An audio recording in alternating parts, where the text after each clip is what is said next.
Welcome everyone to the Buddhist Recovery Network Academy.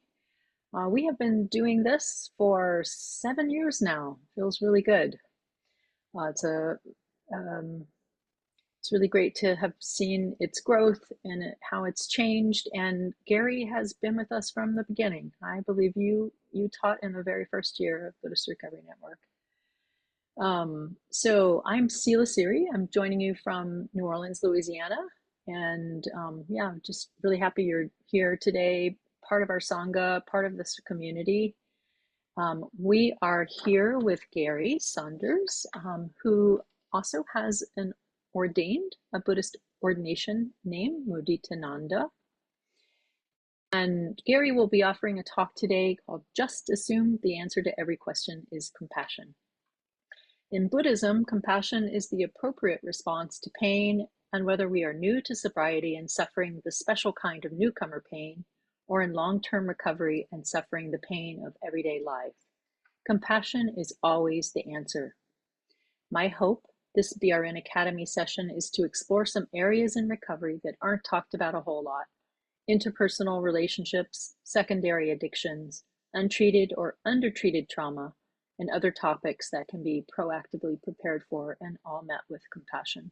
Just to bring to mind that all of our teachings are offered freely, and we have people who are very well versed in working with body, speech, and mind, have been in recovery for some time, and have done it through Buddhist practice.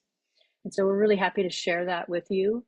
We do invite you to offer dana, so practicing the precept of generosity.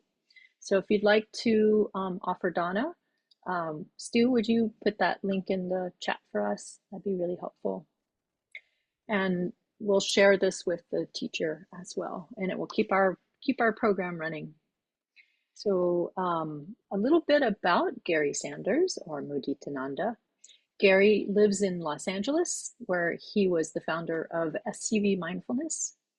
He was empowered to lead Buddhist meditation and dharma groups at Against the Stream Buddhist Meditation Society, where he also helped found Refuge Recovery, a Buddhist-based recovery program for all addictions, which is now spread worldwide. After moving to Portland, Oregon in 2015, Gary was asked to join the teaching staff at Portland Insight Meditation Community and was empowered to teach in the lineage of the great Ruth Denison. Gary travels frequently and teaches daylongs and workshops all around North America, and specializes in heart-based practices of the Buddha.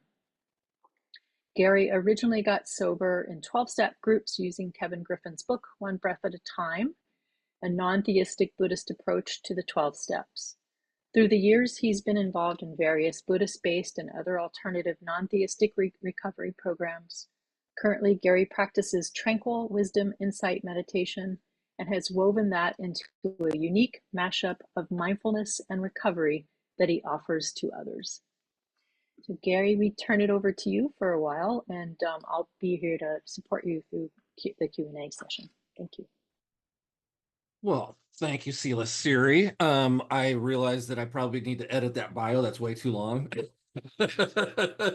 Sorry for all of you that had to suffer through that. Really good to be here. And yeah, I have so much admiration and gratitude, and I just smile when I think of the Buddhist Recovery Network and all my friends in the organization that, this umbrella organization for all the different Buddhist recovery programs. And so, yeah, it's checking in with my body right now. I feel good to be here. I feel comfortable. I feel there's a little bit of nervousness. I feel that my heart rate raised just a little bit, but yeah, we're gonna have fun today. And that's and I should be clear, the dharmic name, dharmic, is that a word? I just the monastic name I was given, I had a temporary ordination for retreat, and so I'm back as a layperson and still deciding what I really like. That name, Mudita Nanda. Mudita, actually, in the, most people in the Western world translate mudita as sympathetic joy or appreciative joy, and in the tranquil wisdom insight meditation lineage, it's more focused on joy, like joy, capital J joy. And then Nanda, when I asked the the monk who gave me the name, and his name is Satyananda. When I asked him his translation of the Nanda part, he said, one who enjoys, or one who enjoys to the fullest. And so his name is Satyananda, Satya meaning truth. He enjoys truth to the fullest. And he told me that I enjoy joy to the fullest, or I attain the highest joy, whatever way you want to translate it. And so because of that, I really like that name. So much of my practice is about enjoying this moment, enjoying this life. I did not enjoy things all that much in addiction. I was deluded in thinking that I experienced joy from drugs and alcohol and extreme experiences. And most of the time that just wasn't even true. If it was so temporary. And then the regret and the shame that followed that far outweighed any bit of joy that I received it. And so, living a life of tranquility, a life of striving to live more ethically. See, Sila Siri and I were talking about Sila, about ethics a little bit earlier. And yeah, so let's set an intention to have to experience a little joy with each other today. And I know Sila, Siri had mentioned that I originally wanted to do the talk first and then do the meditation, and I never really got a response online about that. So I was like, oh, I'll go back to the original format. Of course, I'm already kind of kicking into the thing already. I recognize that. But yeah, I wanted to talk about compassion today because, yeah, like Siri mentioned, it's the appropriate response to pain, and we can dive into that a little bit more. But let's practice with it a bit. So I like to practice tranquil wisdom insight meditation. Tranquil being the optimum word in that series of words. And so I highly recommend you find a way to sit or recline or lay down in this meditation in a way that you experience some peace, some ease, some tranquility. You don't have to sit in an absolute rigid posture. Unless that feels really comfortable for you and you want to, that's totally fine. But I encourage you to find a comfortable, sustainable way to sit, or maybe recline if you're in a couch or easy chair, or more than welcome to lay down, grab a pillow and lay down. And yeah, let's jump into meditation a bit. So already starting to advocate for yourself the way that you want to sit or recline or lay, but also deciding for yourself right now, do you want to close your eyes? Does it feel safe for you and comfortable for you to close your eyes? Or does it feel more safe, more secure for you to leave your eyes open? And if you do, maybe just finding a single point of focus to rest your gaze, and then let your focus soften a bit. So either way, eyes open or eyes closed, and we start to turn our awareness inward.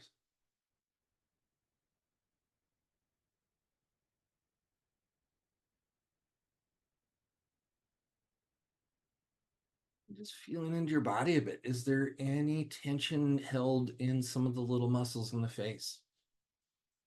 Like the brow, can you unfurrow your brow a little more?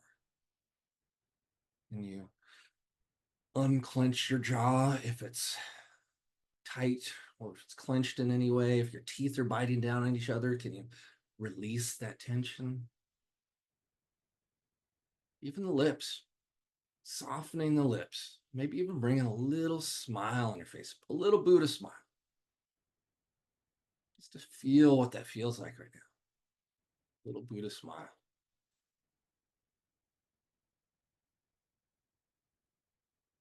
Continuing to check in with the body. If there's tension in the shoulders, the neck, soften, can release. Let your shoulders drop down away from the ears. Dropping down through the torso. Softening any of the muscles through the torso, through the chest, the upper back, the lower back, and the belly, especially the muscles around the stomach. Softening the belly.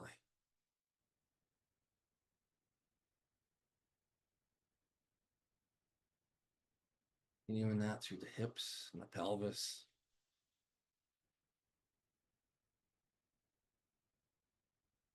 Through the extremities, softening the muscles and the joints in the arms and the legs.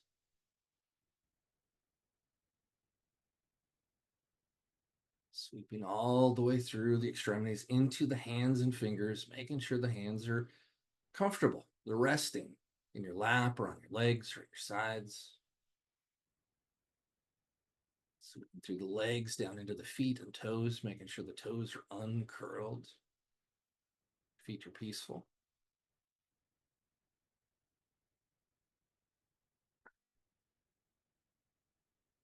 And after doing this body scan, let's just take 3 deep, effortful breaths. Taking in a big full breath in through the nose.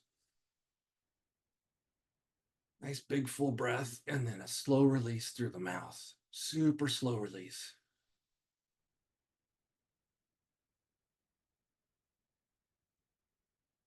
Big breath in. Breathing in through the nose, filling the lungs. And a slow release through the mouth. Let the shoulders drop some more. Let the belly soften. Another big breath, biggest breath you take in today. Breathing compassion into this body. Breathing out slowly. Letting go of any other stress, any other tension that you can release right now.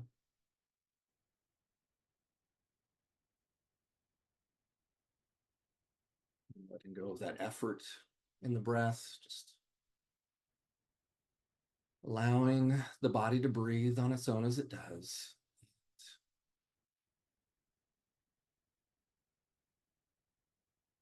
After doing that body scan, maybe we noticed some pain in the body, or maybe an injury, or an illness, or a condition.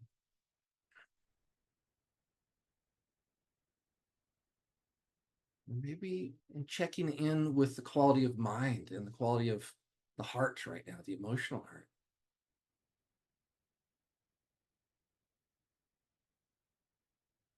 Are there any difficult stories we're hanging on to, future projections or ruminations over the past? Any difficult emotions lingering right now? Sadness, resentment, sorrow, irritation?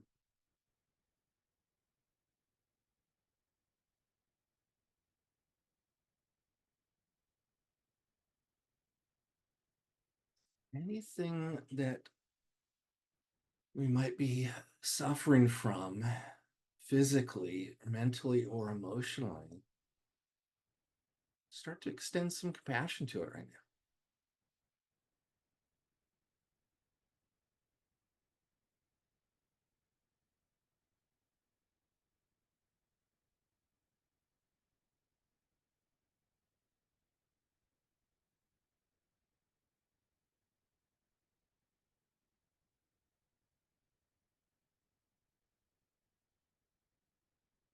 Compassion can look like bringing to mind the most ideal mother on in the world, holding her child, her only child, holding her child with protection and love and care, and extending that same kind of love and care and protection to yourself. Hurt back the lonely heart.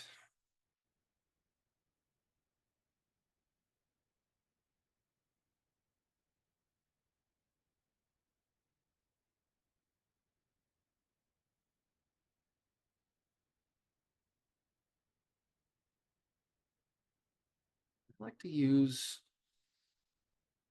just a few simple phrases of compassion in this practice. And we can start to silently repeat these to ourselves, really allowing ourselves to accept it. Hurt spots, the sore spots, the tender spots.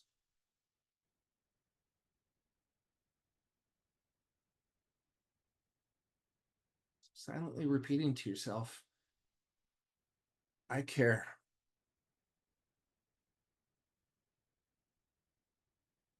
I care about this pain.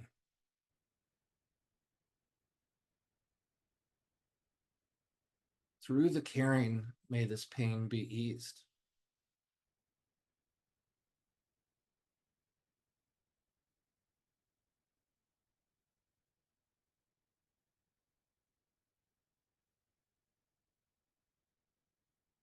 I care.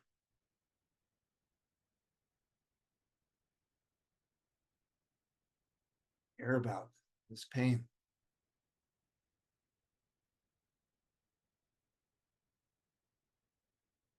Through the caring, may this pain be eased.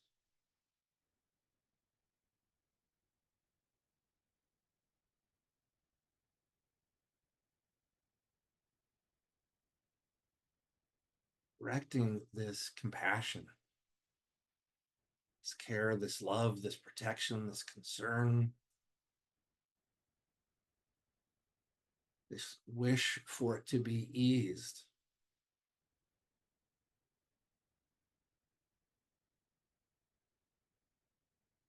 Directing it through your body, guiding it to your mind, to your heart.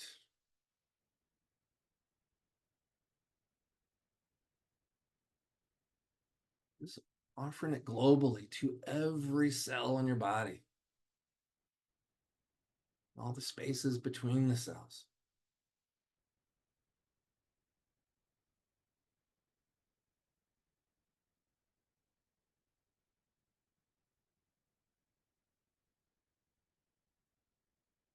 So just sit with this for a little while. Just repeating this over and over to yourself. I care. I care about this pain.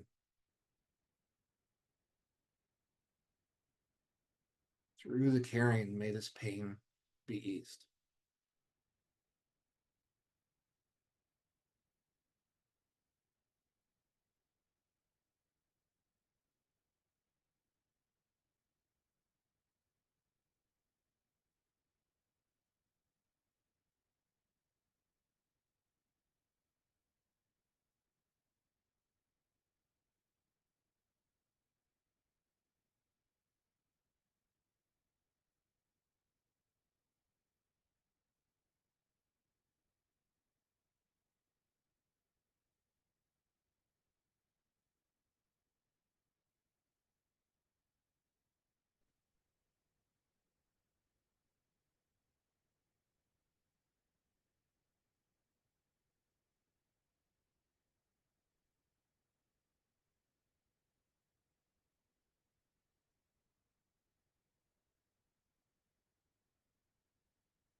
course, we get distracted and the mind wanders. So we meet the mind with compassion. Release the mind's attention on whatever the distraction is. We relax our minds, relax our bodies, and smile, a little Buddha smile at every distraction, and gently bring ourselves back to this practice over and over. I care. I care about this pain. Through the caring, may this pain be eased.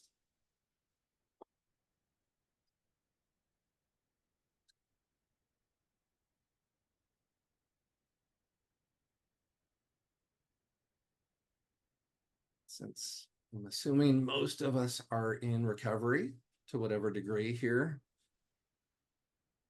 almost always we know people within our greater communities or our direct communities that are struggling, that are suffering. So allowing our hearts to open up and extending this compassion out to all the ones that we know that are having a hard time right now, that are struggling, that are suffering. Letting our hearts open up and connect to their hurting hearts. Extending this compassion to each one of them. I care. I care about your pain. Through this caring and your caring, may your pain be eased.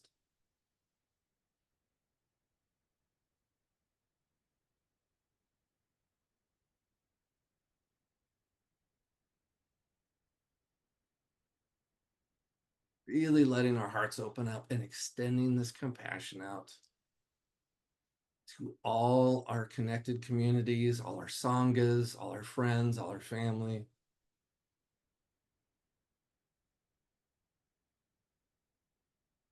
Extending out to all beings, not just all people, but all animals, all shapes and sizes, near and far, seen and the unseen, those born and to be born, wishing for all beings everywhere to be free from suffering, to meet pain with compassion.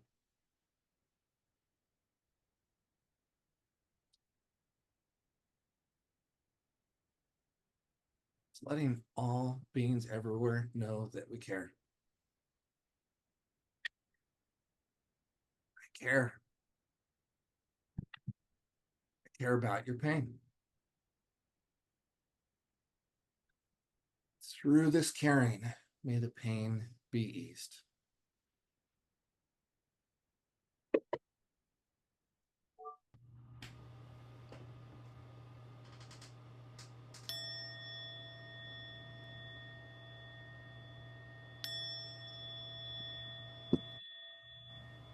And so when you're ready, gently bringing yourself back to our little screen, or your big screen, whatever size it is, back to our virtual sangha, showing some compassion to the body, giving yourself a little stretch, a little bend, hydrating if you got something nearby.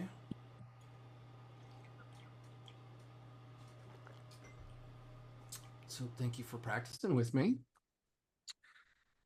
And yeah, so Sila Siri mentioned that quote I gave from Father Greg Boyle.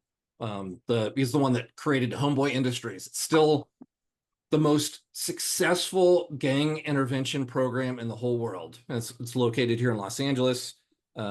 He's a Jesuit priest, but he's friends with Pema Chodron, and I would say he quotes Buddhists a lot. So yeah, and he talks about compassion a lot. He said he heard someone say once, to assume the answer to every question is compassion.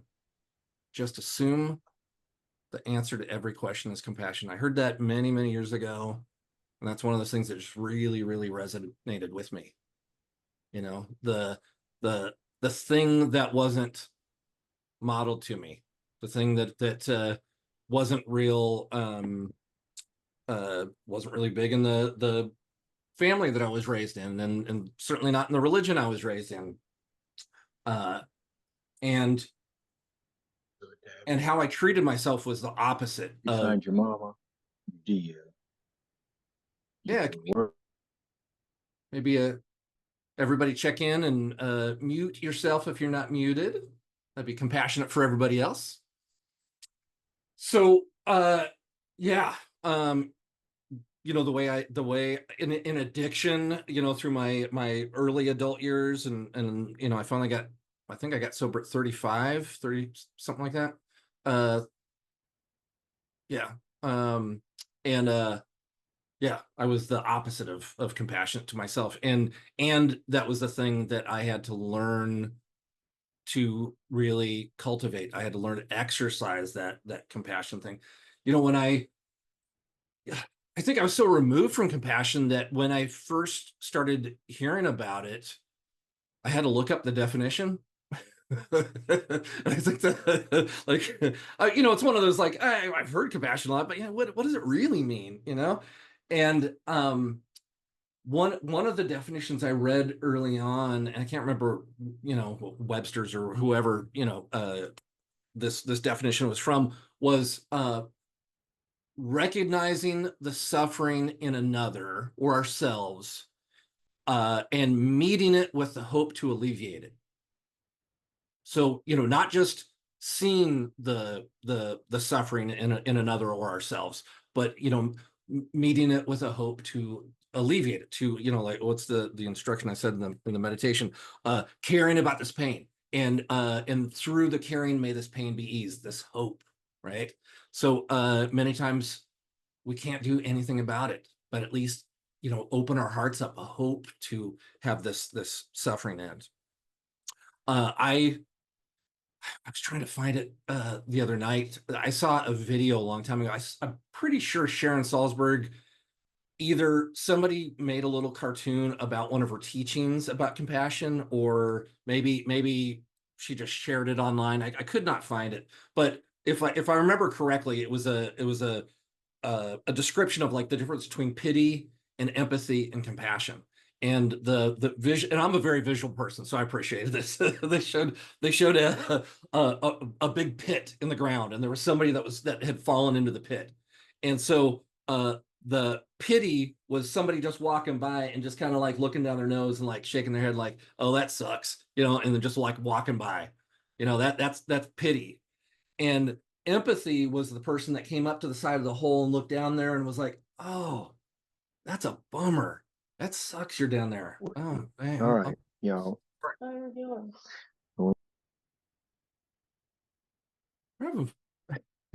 having fun today. So yeah, the empathy, like, noticing it, but then the compassion. Actually, now that I think about it, I think the empathy was, they actually got down in the pit. Sorry, if I'm right, this was so long ago. They got down in the pit with the person, and like kind of put their arm around there and like, yeah, this sucks. This really stinks down here. Yeah, I'm really sorry that you're down here in this pit, but I'm here with you. And then compassion was the person that walked up, put a ladder down into the bottom, down to the bottom of the hole, walked down the hole and said, yeah, this really sucks. Let's get out of here. And then help this person get up out of the hole. So, compassion is an action word. And, and another thing I heard early on from one of my teachers was just this, like, prescription for life, meeting all pain with compassion, and all pleasure with non-attached appreciation. And I think this, like, in contact, especially with us in recovery, that's an important balance that we're going to experience pain. And so the appropriate response is compassion. And we're also going to experience joy and good stuff and pleasure and all that kind of stuff. And we just don't cling to it, because if we cling, we suffer, right? This is the original teachings of the Buddha. So yeah, non-attached appreciation for the pleasure and meeting all pain with compassion. So, again, it's something I had to learn in early recovery. I had to really learn to extend compassion to myself. I did not have a kind, compassionate relationship with myself. And it's something I had to really practice. And thankfully, I really committed to it. And I was really able to change my relationship with myself completely. Thankfully, that in itself, completely freeing. But yeah, in the description I gave out for this a while ago now, I had to look it up the other night. Like, what did I write about this? What I was going to talk about today? I think I was a little overly ambitious, but I was just kind of thinking about compassion in context to early recovery and then long-term recovery. And what are we? We're July. So next month, I'll have 17 years. August 16th. I'll have 17 years. So I'm getting close to getting closer to the 20-year mark. So I'm leaning a little closer to the old timer than the newcomer. I feel in between. But just thinking about early recovery, and one of the things that has really helped me through the years stay sober is being really opening my ears up, opening my heart up, and really listening to the newcomers when they come in. And and remembering how bad it was for me, how I dragged my ass into my first recovery meetings. I was desperate because I had been suffering so much. And then through the years watching this, and then especially the people that relapse, when they come back and tell the stories of like, oh, I don't know how I made it this time, and I'm so thankful I'm back. I can't risk another one of these, and hearing that again and again. And that relapse part, I know I had a delusion when I got sober in 2007, and that was it. Like I had a big kind of awakening and realized I had to stop doing everything, and that was it. And so for a while I was like, yeah, I haven't gone to rehab, and I haven't gone to I didn't have to go to inpatient or anything like that. And I haven't relapsed. And like, no, that's not true. I probably about 15 years I struggle with really hard drugs on and off, again and again and again, making swearing to myself, I got to stop this, I'm killing myself. And then the next week I was doing it again, or later that day I was doing it again.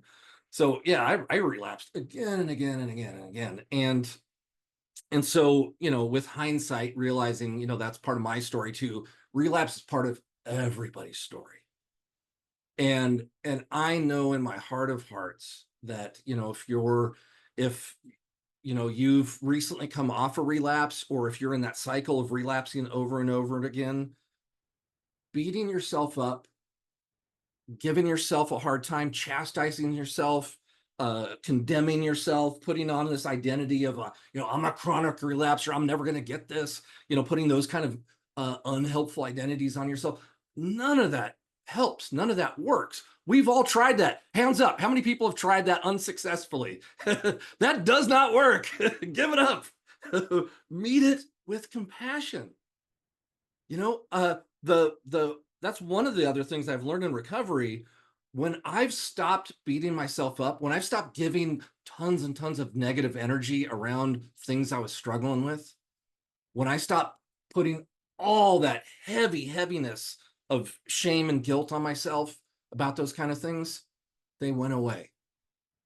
When I was able to let that go, and when I was able to meet it with compassion, like, yeah, I couldn't take it. Then Seal series working for our money today.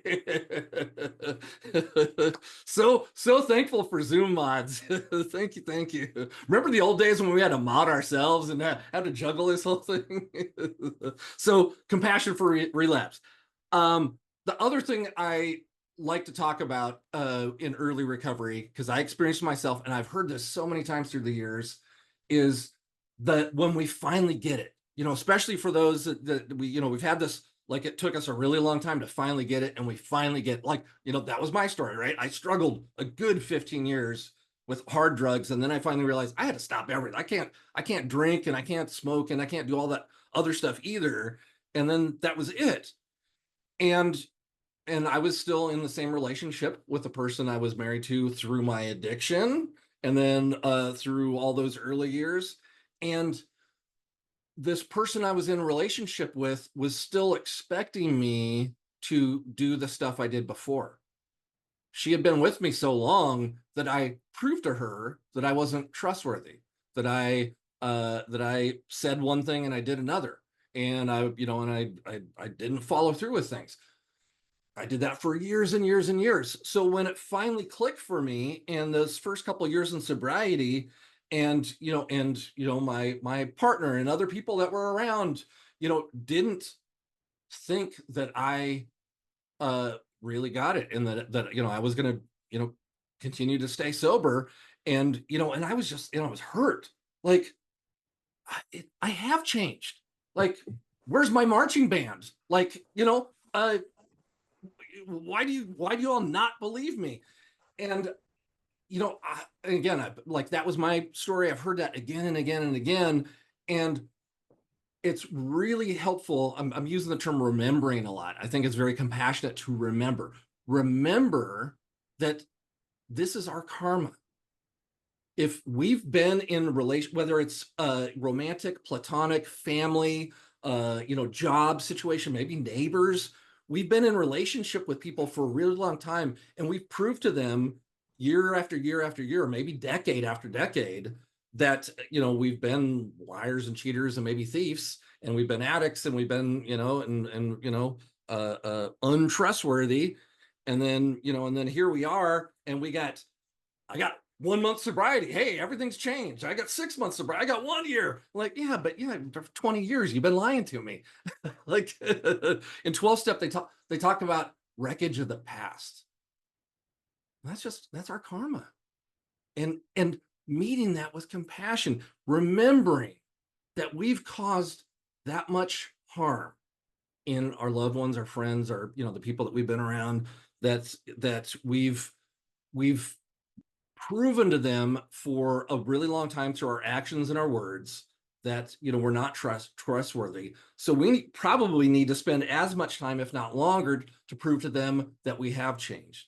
And that's a long process, and it sucks. And you're not going to get a marching band. And and maybe these people that are closest to you are not going to think the best of you for a while. And it just is. It's I'm thinking of Angulimala, a serial killer that tried to kill the Buddha, and then he changed his ways, and he took up robes, and he practiced with the Buddha. But every time he went into town with his begging bowl, for alms runs, he got pelted with rocks, and people, the victims of the people that he killed, the families of the people he killed, would still attack him, even though he was a monk and he had changed his ways. And and one time he went to the Buddha, and he's just like, bro, like, what else can I do?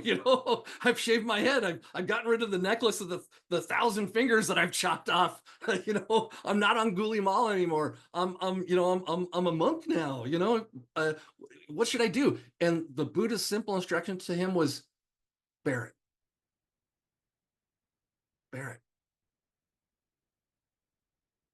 And bearing it is a compassionate act.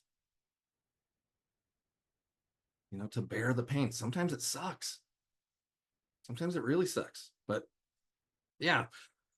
I was thinking about the long-term kind of things related to this. When I was thinking about the hindrance doubt, for those of us that have been sober for a really long time, and well, maybe I'll set that aside for time. But I know someone that has a long-term practice, and I've heard this from other people. we've been sober for a really long time. We've been practicing for a really long time. And then we get into these kind of mental loops of like, why am I still holding on to this thing? Or like, I thought I forgave my mom. Like, why did this come up again for me? You know? Or the one of the big ones is, I've been sober for a really long time and I've been practicing for a really long time. And why am I getting in my own way? Why am I still, my biggest enemy? Why am I still, when things get really, really good, why am I messing it up? And again, a lot of that is just karma. And, maybe just scientifically, our brains have been wired a certain way for so long that we have become so familiar with chaos and kind of craziness and insecurity, that when things get really good, when things get really calm, and this happens in early sobriety too, but I know with long-term stuff, it still kind of pops up and it comes out of the blue and we're like, I've been doing this thing for so long, why am I still doing this? Like it takes a while to rewire these brains.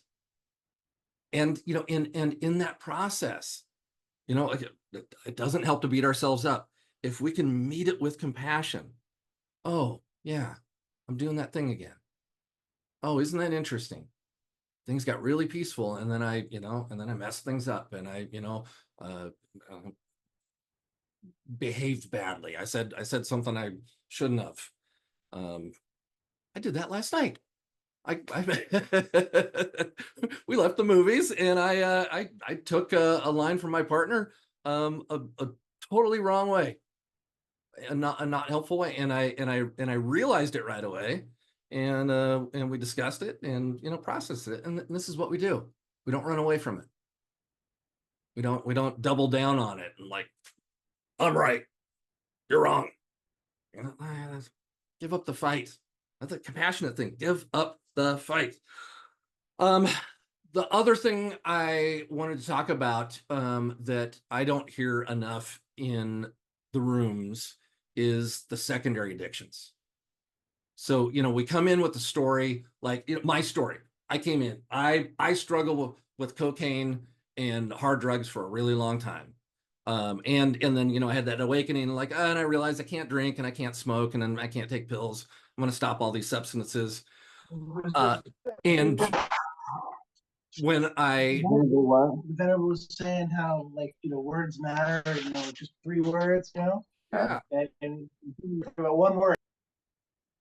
I'm sorry, Gary. I am starting to remove folks who can't keep their sound off. Thank you. I'm sorry. It's compassion for the Zoom bombers, compassion for the people that don't know the hardware, compassion for ourselves.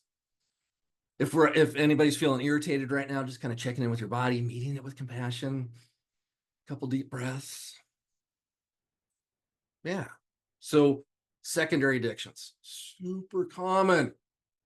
We know the thing, we've identified the thing that we've come into the rooms for.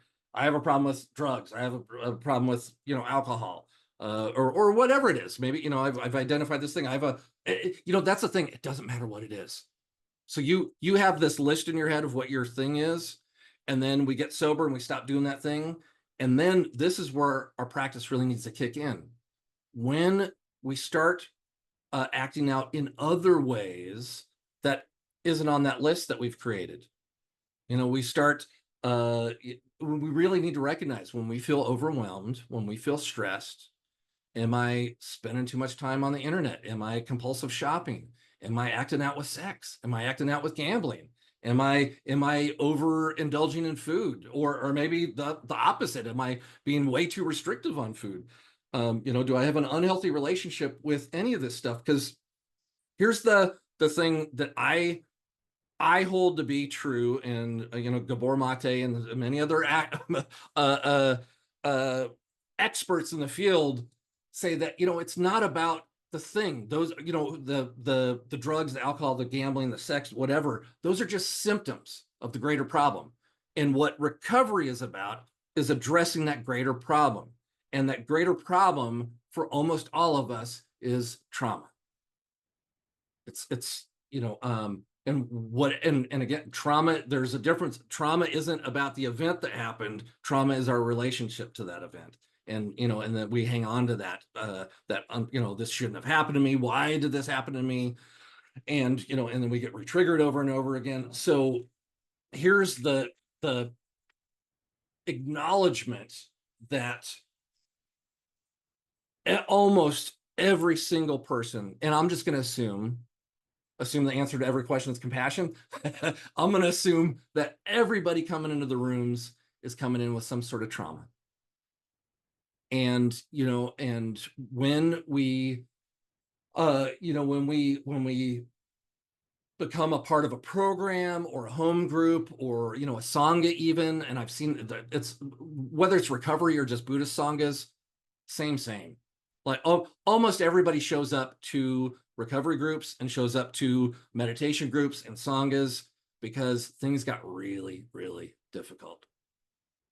I still have yet to meet anybody that was like, my life was great and I'm going to go to a meeting and just, it's going to be the cherry on top of my ice cream sundae life. Like, there's got to be somebody out there. I haven't met him yet, but for most of us, things got really, really difficult. And, and so we're dragging our butts into these groups. And so remembering that, really opening our hearts up to the newcomers and the relapsers. And I hate that term relapse.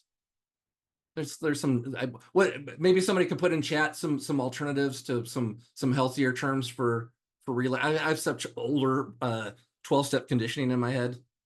I remember I've heard people call that retreaders. I think I like that a little better just because I grew up riding BMX bikes, and so I think about tread on bike tires. That's a pleasant feeling for me. So compassionate for these ones that come in with with all kinds of trauma, and then remembering that, and even people with long-term. And here's the thing, I also come from one of the prevalent theories about trauma is that trauma is only healed in connection to another. We can't heal our own trauma by just getting a book. We can't just like crawl off in a cave somewhere and figure it out ourselves. And this is why these kind of groups, whether it's virtual or in person, this connection that we have with each other, this in itself is healing. I'm not going to say it's going to totally healing for trauma, but what we're doing here is healing, connecting to others. And so therapy for trauma is so incredibly important. And I've had a lot of therapists. I've had a handful that were really good. So I hope that you all can find good therapists. I also want to acknowledge that therapy is a thing of privilege. And especially in this country, in the USA, we have horrible healthcare. And a lot of people cannot afford therapy at all, or can't afford, good therapy, what little options are available to them. So I want to acknowledge that, that's not available to everybody. There are a lot of, if anybody's here that has options for therapy, that would be great. We'd love that offered in chat. But I heard someone say once that a good analogy is an analogy or a metaphor that recovery groups and sanghas too, Buddhist sanghas, meditation groups, it's all same. It's like a rock tumbler. We all show up and we're rough and we're dirty and we got these sharp edges and we're just like clashing against each other and rubbing up against each other and like how many times have we seen that in the rooms, that we're just personal conflicts and and one person has one opinion like, no, this is the way, and and how many times recovery groups have started out of resentments. Recovery programs have started out of resentments. I mean, this thing goes on and on and on. The hope is this rock tumbler, we bump up against each other so much that we end up smoothing each other out. And then we show up, our true nature, what's underneath this beauty that's underneath shows. And so that's the hope. But in the meantime, there's a lot of agitation, and there's a bunch of dirt, and there's a bunch of grit, and a bunch of trauma, and and we clash with each other. And the antidote for that is compassion, remembering compassion. None of us came in because life was good. We're all struggling. And so, yeah, looking at the time, I just got a note. We want to open it up for some Q&A. I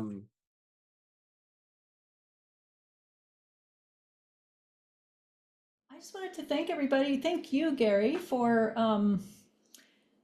reminding us that if we care, we're really moving into recovery. The first step is really caring and self-compassion. And I do apologize for all of the interruptions that we had. Multiple people who were turning their volume on, and I did my best to manage it. But I do realize that there were some interruptions. It happens.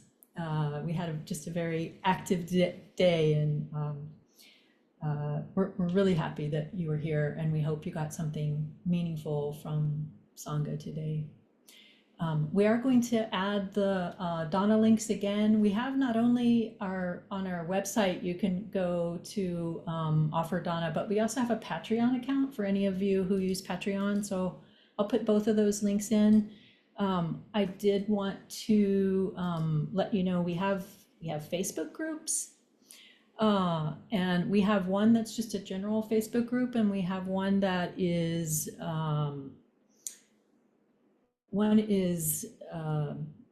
you have to answer 3 questions to join, but it's a little bit more private, where there may be some more discussion going on than the general site. Okay, so also we have a sampler. We have meeting samplers that happen every Wednesday. And if you've been curious about any particular recovery group, you might check the meeting samplers and attend one, see if you like it, and it could help you decide which one to attend. And then finally, well, we have Myoke Kane Barrett, who will be at our next academy. That is Sunday, August 4th. Looking forward to having Myoke back. And then I did want to remind folks that we've got the summit coming up in October, and I'm just going to put that information in. And I think that might be it for the announcements. I'll try to get, I'll get the Facebook groups. I'll get the link in when we're done here. For anybody who wants to hang out, I'll just put the links in the chat. We'll leave the room open for a few minutes after we close. And that's all. We wish you well. May the merit you've gained from attending this Buddhist Recovery Network Academy go to the alleviation of the suffering of all beings. See you next time. Thank you.